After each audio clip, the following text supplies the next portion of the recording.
Life, my friend, is often deceptive in its outward appearances. The world applauds the man who rides tall in the saddle, whose shoulders seem unbent by burden, whose gaze is steady against the storms of the prairie. He becomes the symbol of strength, independence, and grit. But beneath that hardened, behind the mask of unshakable courage, there often lies a truth the world seldom sees, a truth of longing, of emptiness, of loneliness so vast it echoes louder than the howl of any wind. And herein lies the first lesson, the first key: strength without love is not strength at all. It is a shell, a facade, a hollow fortress built to keep the world out but which imprisons the heart within. The lonely rancher was just such a man. He worked his cattle from dawn until the stars filled the skies, not because he delighted in endless toil, but because work was the only companion that never left his side. The townsfolk admired him. They said, "There goes a man who needs nothing, who depends on no one, who stands like the mountains themselves, silent, unyielding, immovable." But they did not see him when the lamps were dim, when the house was silent, when he sat at a table built for two and ate a meal prepared by his own hand, not out of joy but necessity. They did not hear the silence that followed him from room to room, the silence so heavy it pressed upon his chest like a weight that no muscle could lift. Now here is a truth that you must etch into your mind if you wish to rise beyond mediocrity: the greatest battles are fought not with cattle or weather or men, but within the heart that pretends it needs no one. The world teaches men to wear armor. Society applauds the lone rider, the self-made figure, the man who appears untouchable. But the reality, dear listener, is that no man thrives in isolation. We may survive in solitude, yes, but survival is not living. And the rancher knew this, though he dared not say it aloud, for to admit such longing seemed to him a weakness. But what is weakness? Is it the confession that one longs to share life with another? Or is true weakness the denial of the heart's most natural need? Think carefully, for your answer will define the course of your destiny. The rancher's strength, admired by all, concealed an emptiness that gnawed at his very soul. His days were full, but his heart was empty. His body was strong, but his spirit was weary. He could mend a fence, tame a horse, or ride through a storm, but he could not quiet the longing for a voice to greet him, for laughter to fill the silence, for a hand to rest in his own at the end of a hard day. Here is the irony of human existence: we often confuse independence with fulfillment. The rancher had independence, yes. He owed no man anything. His land was his own, his work his own, his triumphs his own. But fulfillment? That eluded him. Fulfillment does not come from possessions, nor from the applause of others, nor from the proud declaration, "I need no one." Fulfillment arises from connection, from companionship, from the union of souls who see in each other a reflection of their own unspoken desires. Consider your own life. How often have you played the role of the rancher, pretending strength while your heart quietly starved for connection? How often have you told yourself that needing someone is weakness, when in truth it is the most courageous admission a person can make? The lonely rancher teaches us that appearances deceive, and that even the strongest among us may be fighting battles unseen. Now, let us dig deeper. Why does society glorify the lone figure, the isolated achiever, the one who seems untouchable? It is because we have been conditioned to equate vulnerability with defeat. Yet every great achievement in history, every empire built, every invention forged, every dream realized, none of these were accomplished in isolation. Behind every hero is a hand that steadied him, a voice that encouraged him, a presence that gave him strength when his own was failing. The rancher needed no doctor, but he needed love, and that truth is more universal than the laws of the land. Strength without love is like a well without water: it appears solid, but it quenches no thirst. You may build your fortune, you may rise to power, you may walk through life with the appearance of triumph, but if you do not cultivate love, connection, and companionship, then your victory is hollow. The lonely rancher is not merely a character in a story, he is the mirror of countless men and women who toil each day, admired by all, but known by none. Picture him at sunset. His horse tied at the gate, his boots dusted from the trail, his muscles aching from honest labor. He enters his home, a place built not by luxury but by sweat and calloused hands. And there he sits, his plate before him, the chair across from him empty. He eats in silence, not because he prefers it, but because silence is all he has. In that silence, strength crumbles. In that silence, the weight of loneliness bears down heavier than any load of hay. And in that silence, the truth becomes clear: the heart, no matter how strong, was never designed to live alone. And so I say to you, examine your own life. Do not be deceived by the applause of the crowd or the admiration of your peers. Do not confuse busyness with fulfillment, nor solitude with strength. Ask yourself, who sits across your table? Who shares your victories and your defeats? Who knows the man or woman behind the mask? If your answer is no one, then you are not as strong as the world believes. You are merely enduring, not living. The rancher's story is a warning as much as it is an inspiration. It warns us of the cost of pride, of the danger in pretending we need no one, of the emptiness that shadows even the strongest lives when love is absent. But it also inspires, because it reminds us that the heart can admit its need and in that admission find its greatest strength. For what is strength if not the courage to be vulnerable? What is power if not the ability to say, I cannot do this alone? Yes, my friend, the lonely rancher wore strength like a badge, but beneath it lay the truth of every human soul, that we are not made to walk alone. And when he finally confessed, when he finally said, I don't need a doctor, my medicine is you, it was not weakness he revealed, but the purest strength of all, the strength to love and to be loved. Mark these words, for they may change the course of your life. The world will measure your success by what you build, by what you own, by how tall you stand. But your soul will measure success by who stands beside you when the world grows quiet. Do not wait until the silence consumes you. Do not wait until strength becomes loneliness. Seek out connection, for it is the only medicine that heals the unseen wounds. And so the rancher's first lesson is clear. Beneath every mask of strength may lie a heart aching for love. The applause of the world will never fill the empty chair at your table. Loneliness is not cured by labor, nor by pride, nor by possessions. It is cured by love, by companionship, by the courage to admit you need another. And when you understand this truth, when you live by it, you will have found a treasure greater than any ranch, any fortune, any crown, the treasure of a heart made whole by love. The young widow walked through life as though the world had stolen the very breath from her soul. To those who saw her from afar, she carried herself with grace, with dignity, and with a silence that seemed almost noble. They admired her resilience. They said, she is strong, she is brave, she is enduring. But few ever understood that behind her steady steps was a heart crushed by the weight of loss, and behind her polite smile was a river of grief she never allowed to be seen. This is the nature of sorrow, it rarely announces itself with thunder and lightning. More often, it whispers in the quiet, it hides in the pauses between words, it lingers in the nights when the world believes you are asleep but your heart is wide awake. Her life had been altered in an instant. Love, which once filled her days with laughter and purpose, had been taken from her by the cruel hand of fate. The man she trusted, the partner she shared dreams with, was gone, leaving her with memories that were both a comfort and a torment.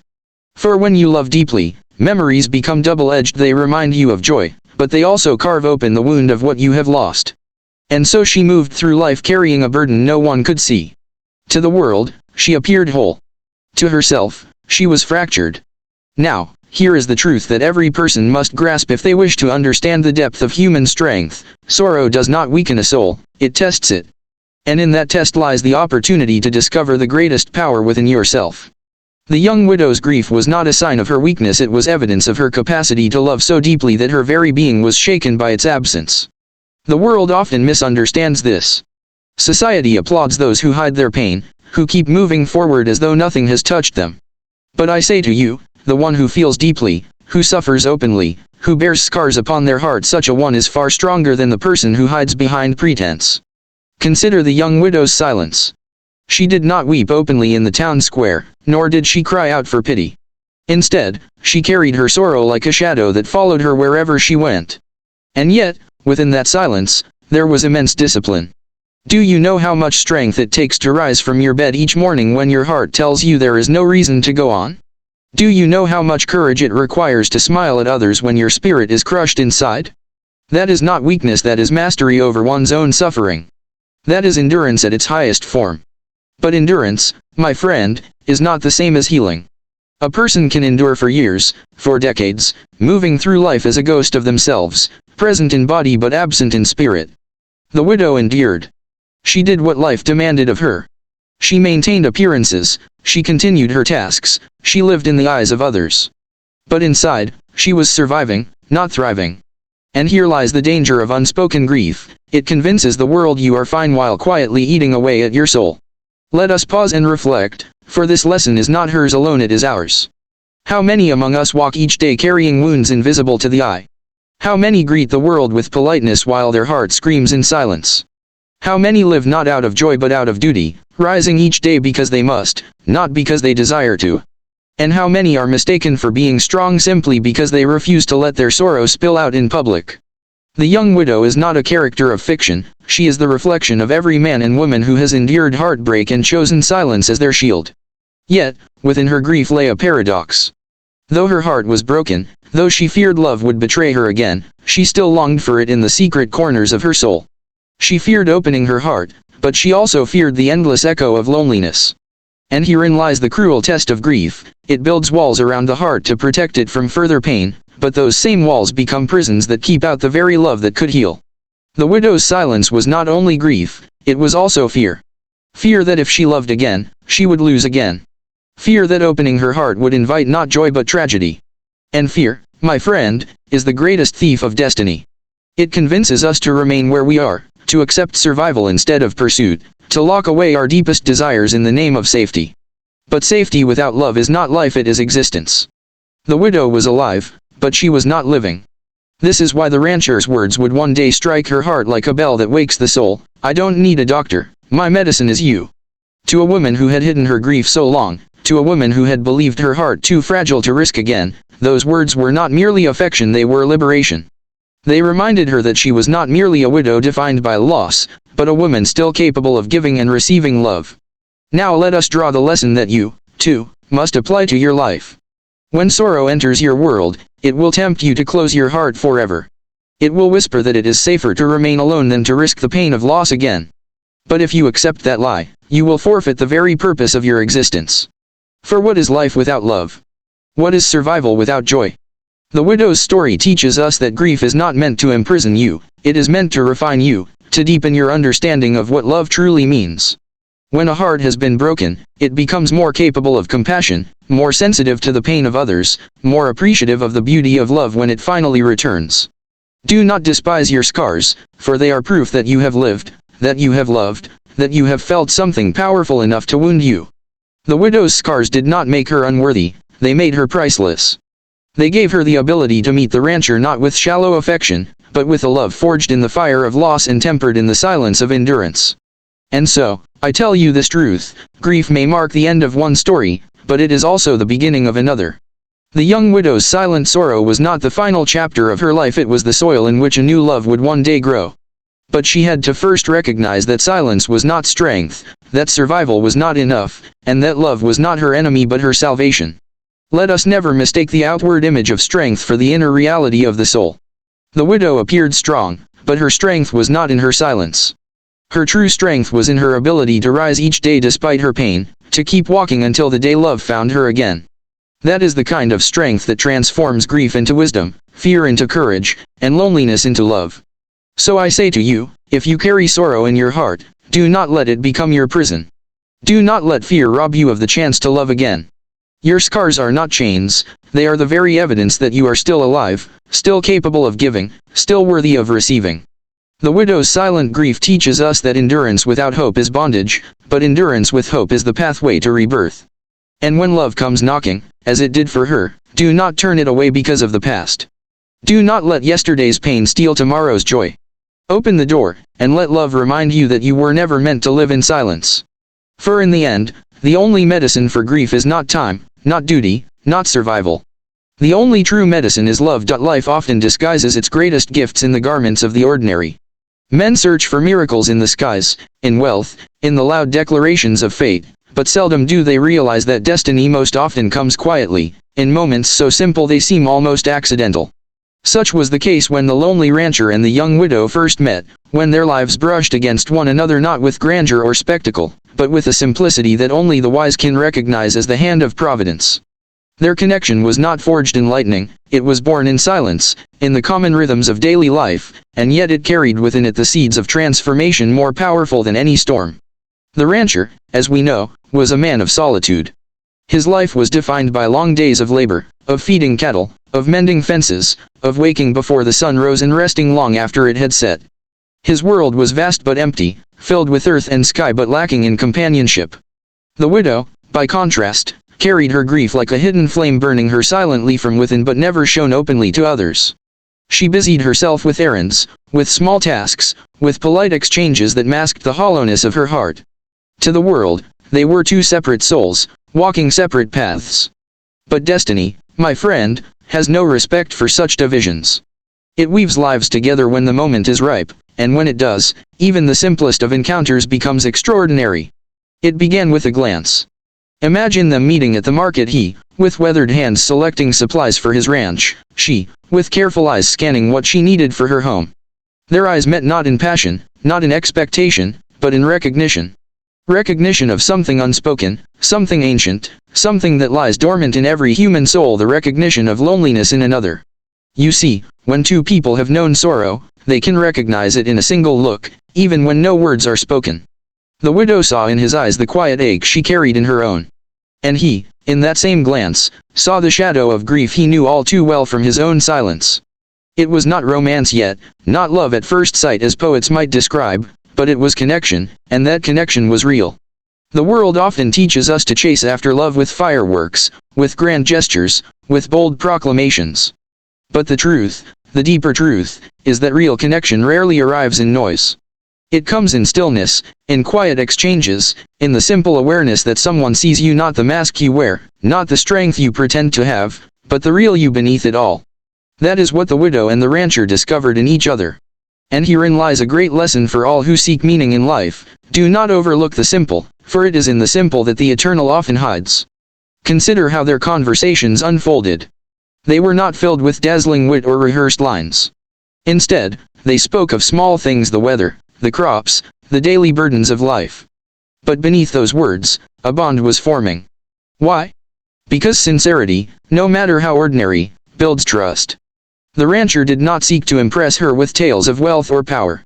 He had none to boast of, and even if he had, it would not have mattered. What he offered was honesty, the raw honesty of a man who had known loneliness and dared to share a fragment of it.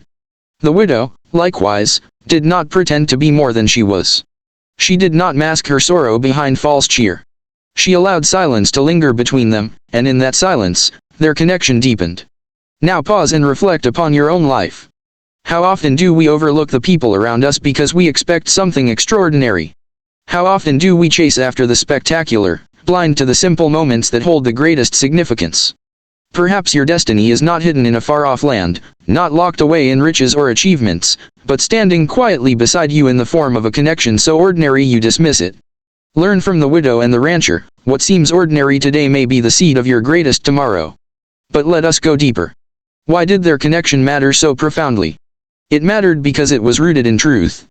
Neither of them sought the other to escape their loneliness, they recognized it in each other. And in that recognition, they found companionship. True connection is not built upon pretense, upon hiding flaws, upon wearing masks.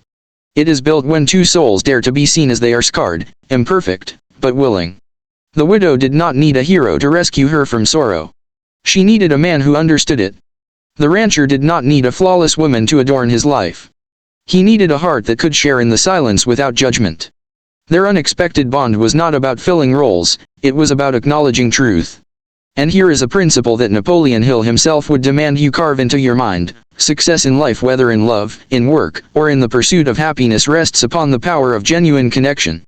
Money cannot substitute for it. Fame cannot replace it. Power cannot manufacture it. The man who builds his fortune without connection will die a pauper of the heart. But the man who builds even a modest life upon the foundation of love and understanding will die richer than kings. The rancher and widow were not powerful in the eyes of society. They were not glamorous or envied. But in their simple connection, they possessed something empires cannot buy: the medicine of companionship. Now imagine the scene when their bond first became undeniable. Perhaps it was one evening, as the sun fell low and the air grew cool. The rancher offered her a seat by the fire.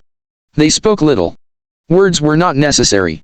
And then, in that quiet moment, he looked at her and said with a trembling honesty, "I don't need a doctor, my medicine is you." Think of the power in those words. He was not speaking as a man trying to charm. He was speaking as a soul confessing its truth. And she, though afraid, felt in those words the key to her prison of grief. For the first time, someone saw her not as a widow, not as a symbol of loss, but as medicine, as healing, as life itself. Do you see now why their connection mattered? It was not merely about two people finding comfort. It was about two souls discovering that their brokenness was not an obstacle but the very bridge that united them. The widow's sorrow and the rancher's loneliness became the language through which love was spoken. That is the essence of unexpected connection. It takes what the world calls weakness and transforms it into strength. So I challenge you, as you listen to this truth, open your eyes to the connections around you. Do not wait for perfection, for it does not exist. Do not wait for the grandiose, for it seldom comes. Instead, be willing to see, truly see, the humanity in another. Be willing to offer your scars, your honesty, your truth. For it is in those exchanges, not in pretense, that love and destiny are born. The widow and the rancher did not plan their meeting. They did not script their conversations. They did not know that their ordinary lives were being shaped into an extraordinary story. But life knew. Providence knew. And because they dared to be honest, because they allowed themselves to connect in simplicity, their lives were changed forever. And so I leave you with this reminder: never underestimate the power of an unexpected connection. The person you overlook today may be the very soul destined to heal you. The glance you dismiss may be the seed of a lifelong bond. The quiet conversation you brush aside may contain the medicine your heart has longed for. The rancher and the widow discovered this truth, and because of it, their loneliness became love, their sorrow became joy, and their silence was filled with laughter once more. Love, my friend, is the one force in this world that cannot be measured, weighed, or confined, and yet it has the power to heal wounds that no medicine, no physician, no treatment can ever touch. The lonely rancher, with his weathered hands and stoic spirit, did not discover this truth through books or science. He discovered it in the presence of a young widow who carried grief in her heart yet unknowingly held in her soul the very remedy he needed. When he uttered the words, "I don't need a doctor, my medicine is you," he was not offering flattery. He was voicing a revelation as old as time, that the greatest healing on earth flows not from bottles or prescriptions, but from the wellspring of love. Consider this carefully. The rancher had strength of body. He rose with the dawn, rode through storms, built fences with calloused hands, and endured the unrelenting challenges of a harsh land. Yet despite his outward power, he carried within him a sickness that no doctor could diagnose. Loneliness had crept into his bones like a slow poison. It weighed upon his shoulders more heavily than the heaviest saddle. It dulled the colors of his world, turned food tasteless, made evenings unbearable, and nights longer than the endless prairie horizon. He had no fever, no cough, no visible ailment, yet he was ill in the truest sense, sick of spirit, weakened by isolation. The widow too bore her own illness. Her heart, broken by loss, had locked itself away in silence. Though her body was strong, though her steps were steady, her soul limped in pain. She was alive, but not living. She endured, but did not flourish. And so, when two such souls met, they recognized something in each other the world had ignored. They recognized wounds invisible to the eye, but real nonetheless. And it was in this recognition that healing began. Now I ask you, what is healing if not restoration of wholeness? Doctors mend bones, medicines kill infections, surgeons repair flesh, but who mends the heart? Who restores the spirit when it is fractured? Who rekindles the will to live when it has been dimmed by despair? The answer, my friend, is love. Love reaches where no scalpel can cut, where no prescription can penetrate. Love touches the essence of a man or woman and whispers, "You are not alone. You are seen. You are valued." Think of the widow's reaction when she heard his words. For so long, she had believed her presence meant little. She had walked through life feeling diminished by her sorrow, convinced that her grief made her less, not more. Yet in his eyes, she was not diminished. She was medicine. She was the cure for a loneliness he could no longer bear. Do you understand the magnitude of this? To a woman who thought she had nothing left to give, he declared that she was everything. That alone is a healing force beyond all comprehension. This is the great secret: love does not erase pain, it transforms it. The widow still carried her loss, and the rancher still bore the years of solitude. But when their hearts united, pain no longer ruled them. Grief became a bond of understanding, and loneliness became the soil from which companionship grew. Love did not deny their scars, it honored them. And in honoring them, it gave those scars meaning. Reflect upon your own life. Have you not seen men who appear wealthy yet walk about as paupers of the heart? Have you not met women who seem radiant in appearance yet hide silent wounds behind their smiles? How often do we search for healing in possessions, in status, in distractions, when the very cure we need lies in connection with another soul? The rancher and widow teach us that no man is healed by pride, and no woman by silence. Healing begins when two hearts are brave enough to open, to risk, to love. Napoleon Hill often spoke of desire as the starting point of achievement. And what is love but the highest form of desire, the desire not merely to gain, but to give, to share, to become part of another's existence. The rancher desired more than survival. He desired wholeness. And the widow, though she feared it, desired release from her grief. Together, their desires merged into a force greater than themselves. That force was love, and love became the medicine both had sought in vain elsewhere. Now, let us go deeper into this truth. Why does love heal? It heals because it speaks to the fundamental truth of human existence: we were not created to walk alone. A man may conquer the land, tame beasts, build empires, and acquire fortunes, but if his heart is empty, he is poor indeed. A woman may endure hardships, raise children, maintain her dignity, and carry her burdens, but if her soul is starved of connection, she suffers silently. Love heals because it reminds us of our design. We are beings meant for union, meant for companionship, meant to give and receive affection. When the rancher declared the widow his medicine, he redefined strength. He showed that strength is not found in denying one's need but in confessing it. The world teaches men to be self-reliant to the point of isolation, to silence their longings as though they are shameful. But what courage is greater than to look into another's eyes and admit, "I need you"? That is not weakness, it is the highest form of strength, for it requires humility, vulnerability, and faith. And when the widow heard those words, healing began in her as well. For she had believed herself broken beyond repair, defined forever by her loss. Yet in that moment, she was no longer merely a woman carrying grief, she was medicine, a source of life, a balm for another's wound. Love transforms not only the one who receives it but also the one who gives it. By being seen as his cure, she discovered her own capacity to live again. Do you see how powerful this truth is? Love not only heals the broken, it awakens the dormant. It breathes life where there was none, restores hope where it had been buried, and kindles joy where sorrow had reigned. That is why the rancher's declaration carries such weight. He was not speaking only of his own healing, he was awakening hers. So I ask you, in the quiet of your own heart, what is your medicine? Who is the hand that steadies you, the voice that comforts you, the presence that lifts you when all else has failed? And more importantly, for whom are you the medicine? For love is not one-sided. It is not merely about receiving healing, it is about being willing to heal another. The rancher and widow both learned this. He offered his loneliness, she offered her grief, and together they exchanged weakness for strength. And here lies the ultimate principle: the most profound healing comes not from what you acquire but from what you share.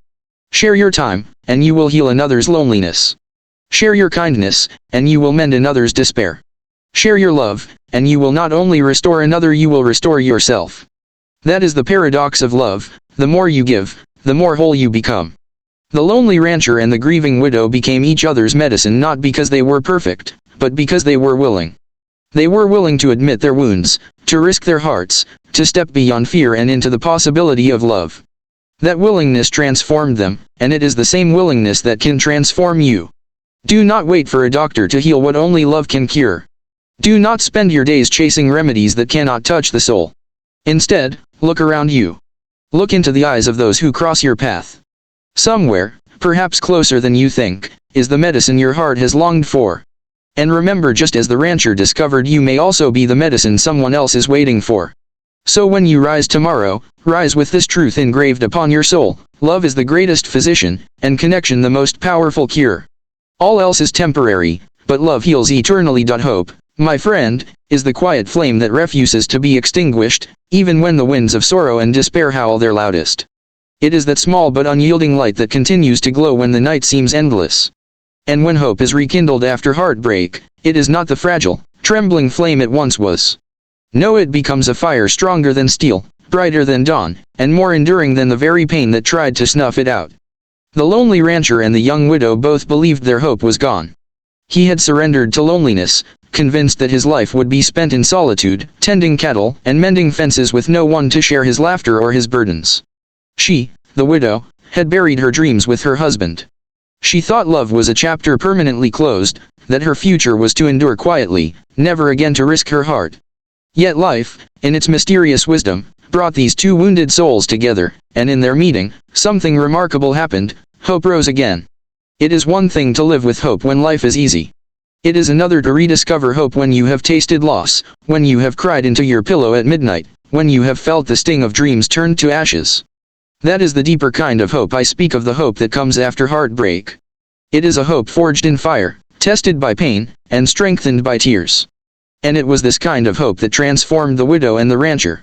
You see, heartbreak has a cruel way of convincing us that tomorrow will be no better than today. It whispers lies, saying, you will always be alone. You will never heal. You will never laugh the way you once did. But those whispers are false, for within every soul lies a power greater than despair, the power to rise again.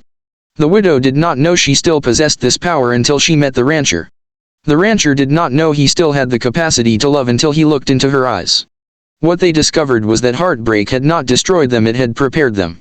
It had deepened their souls, widened their capacity to feel, and made them more tender to the needs of another. And herein lies the secret: heartbreak is not the end, it is a teacher. It teaches us what we truly need, not what we merely want. It strips away illusions, leaving only truth. The rancher had once thought strength alone could carry him, but heartbreak taught him that strength without companionship is emptiness. The widow once thought security was found in holding tightly to what she had lost, but heartbreak taught her that life still offers gifts if she dares to open her hands again. Through heartbreak, both were made ready for a hope far greater than the one they had lost. Napoleon Hill often said that within every adversity lies the seed of an equal or greater benefit. Heartbreak is an adversity so sharp it cuts to the bone, but within it lies the seed of deeper compassion, greater resilience, and a capacity for love richer than before. The rancher and the widow were living proof. Their pain had carved out space in their souls, a space wide enough to receive a new love that was gentler, wiser, and more enduring. When hope returned to them, it did not come with fanfare or grand gestures. It came in quiet moments, the rancher offering to fix a broken fence for the widow bringing a basket of bread to his lonely home, the shared silence of two people who no longer felt alone in the world. That is how hope always begins, not with thunder, but with a whisper. Not with sudden fireworks, but with the steady warmth of a sunrise. But let us not underestimate its power. For once hope takes root, it grows quickly. It transforms the heart, lifts the shoulders, and brightens the path ahead. The rancher who once dreaded evenings now looked forward to them, knowing the widow might stop by. The widow who once dreaded Sundays, with their hollow silence, now felt anticipation, knowing the rancher's presence might fill the void. These small flames of hope grew into a fire that lit their entire lives. And so it is with you. If you have endured heartbreak, you may believe your hope is gone. But I tell you, it is not gone, it is waiting. Waiting to be awakened by a kind word, by a new friendship, by an opportunity you cannot yet see. Do not bury your hope with your sorrow. Do not mistake your pain for your future. Heartbreak is not a tomb, it is a doorway. On the other side of that doorway lies the possibility of joy greater than you have ever known. Consider the widow once more. She had resigned herself to a life without love. Yet in the words of the rancher, I don't need a doctor, my medicine is you, she heard more than affection. She heard hope. She realized that her life was not over, that her heart was still capable of giving and receiving love, that her presence was not a burden but a blessing. Imagine the healing that surged through her as she understood this truth. In that instant, hope after heartbreak became her new foundation. The rancher too was transformed. He had long accepted his loneliness as permanent. But when he confessed his need for her, he discovered that vulnerability did not weaken him, it liberated him. By daring to hope again, he broke the chains of solitude that had bound him for years. His hope was not naive. It was seasoned by loss, tempered by hardship, and strengthened by time. That is why it was unshakable. Now I say to you, take this lesson to heart, do not fear heartbreak, for it is not the end of you. It may wound you, but it will not destroy you. It may silence you for a season, but it cannot extinguish your voice forever. Heartbreak is not a verdict, it is preparation. It prepares you to value love more deeply, to cherish it more faithfully, to give it more selflessly. The rancher and the widow did not find in each other a childish love of fleeting romance. They found a love rooted in wisdom, patience, and understanding. They found a hope built not on illusion, but on truth. And what greater power exists than hope restored after heartbreak? A man or woman who has once been broken but now stands with hope renewed is unstoppable. They no longer fear loss, for they know they can rise again. They no longer doubt love, for they have tasted its healing after sorrow. They no longer despair of tomorrow, for they have seen how quickly the night gives way to dawn. So let the story of the rancher and the widow be etched upon your soul. When heartbreak comes, do not despair. When grief knocks, do not surrender. For just as the prairie grass bends under the storm yet rises again with the sun, so too will your heart rise after loss. You may believe your best days are behind you, but hope after heartbreak declares with certainty, your best days are yet to come. The lonely rancher was right. Medicine does not always come in bottles. Sometimes, medicine comes in the form of another soul willing to walk beside you. Sometimes, the medicine is hope itself, the hope that love can bloom again, even in fields once scorched by sorrow. Therefore, guard your hope, even when it flickers faintly.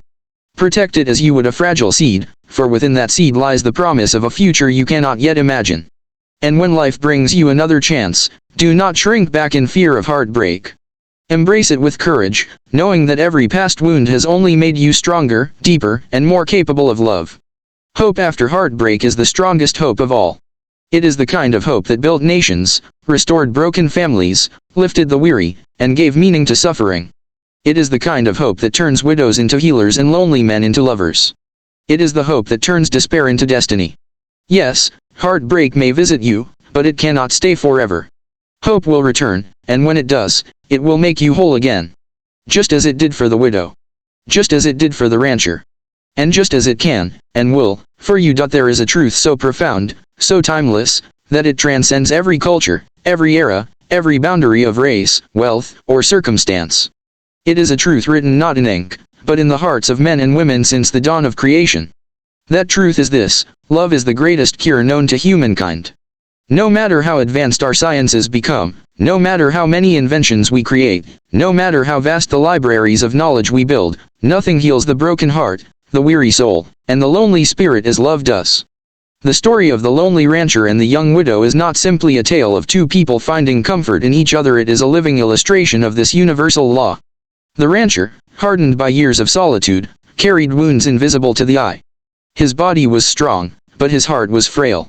The widow, marked by the loss of her beloved, carried grief so deep it threatened to define her existence. Both could have lived on, breathing but not alive, surviving but not thriving. Yet when they found each other, when they dared to embrace connection, something miraculous occurred.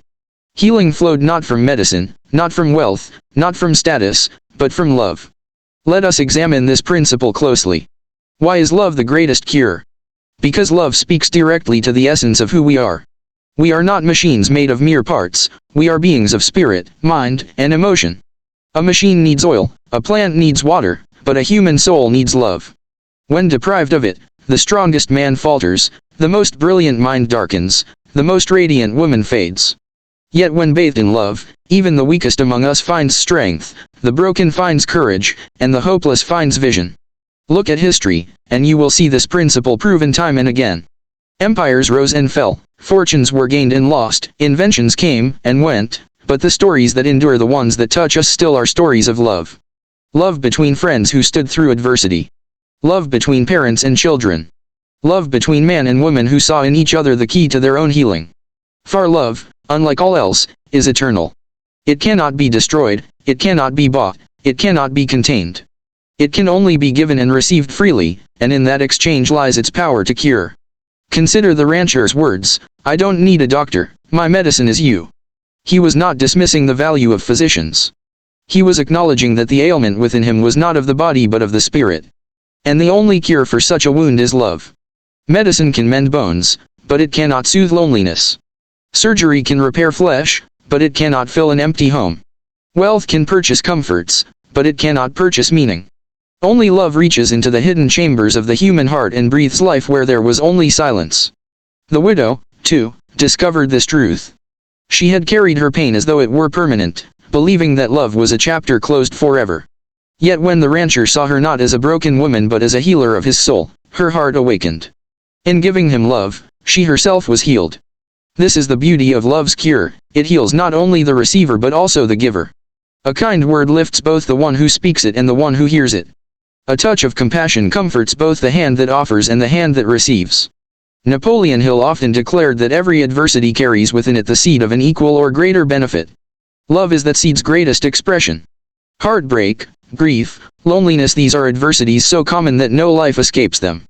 Yet within each lies the opportunity to discover a deeper love, a truer connection, a richer companionship. The rancher and widow both faced heartbreak, yet through love, they found a benefit greater than all the pain they had endured, the knowledge that they were not meant to walk alone. Now, my friend, reflect upon your own life. What wounds do you carry that no doctor can heal? Perhaps it is the ache of abandonment, the sting of rejection, the emptiness of isolation, or the regret of unspoken words. Do not despair, for the cure is not beyond your reach. The cure is love. It may come from a partner, from a friend, from a family member, or even from a stranger whose kindness restores your faith in humanity. Wherever it comes from, it will remind you of the truth you may have forgotten: you are not alone, and you are worthy of love. But hear me well, love is not passive. It does not come to those who hide their hearts behind walls of pride or fear. Love requires courage. The rancher had to risk rejection by confessing his need. The widow had to risk pain by opening her heart again. And so must you. The greatest cure cannot reach you if you refuse to expose the wound. Healing requires vulnerability, and vulnerability requires faith. Faith that love will meet you where you are, even in your brokenness. The universal truth of love's healing also carries with it a responsibility. If love is the greatest cure, then we must not withhold it. Somewhere today, someone you know carries an invisible wound. They may smile, but inside they are bleeding. They may appear strong, but inside they are crumbling. To such a person, your kindness, your presence, your love may be the medicine they desperately need. Never underestimate the power of a gentle word, a listening ear, or an open heart. What seems small to you may be life-saving to another. And remember this: the more love you give, the more you receive. Unlike material wealth, which diminishes when divided, love multiplies. Give love, and it returns to you 100-fold. Share love, and it expands until it fills every corner of your life. Love is the only cure that grows stronger the more it is used. The rancher and widow discovered this. In loving each other, their own wounds closed. Their healing was not separate, it was shared. I tell you now, if you would build a life of true richness, make love your foundation. Use it as the guiding principle of your relationships, your work, your daily interactions. Let it shape your words, direct your actions, and fuel your ambitions. For what use is wealth without someone to share it with? What use is success if your heart remains barren? Love alone gives meaning to all achievements. Love alone cures the inner emptiness that no external victory can fill. And so, the story of the rancher and the widow is not merely theirs, it is ours. It is a mirror reflecting the truth we all must face, that our greatest need is not for more possessions, not for more recognition, not even for longer life, but for deeper love. The rancher thought he needed a doctor, but what he needed was connection. The widow thought her heart was beyond healing, but what she needed was to be seen as a gift, not a burden. In finding each other, they discovered what every soul must discover: that love is the one medicine that heals us all. So I urge you, do not leave here today believing this truth applies only to others. Apply it to yourself. Ask yourself, where do I need healing? Whose life can I touch with love? Do not wait for tomorrow is promised to no one. Begin today. Offer love, receive love, and let love be the cure that transforms your life. For at the end of all things, when wealth fades, when titles crumble, when even the strongest bodies grow frail, it will not be medicine that sustains you, nor power, nor possessions. It will be love, love given, love received, love remembered. That is the universal cure, the eternal truth, the greatest power ever known. And when your story is told, may it be said of you as it was of the rancher and the widow, that you found in love the medicine no doctor could give, and in giving love, you healed not only yourself but all who walked beside you.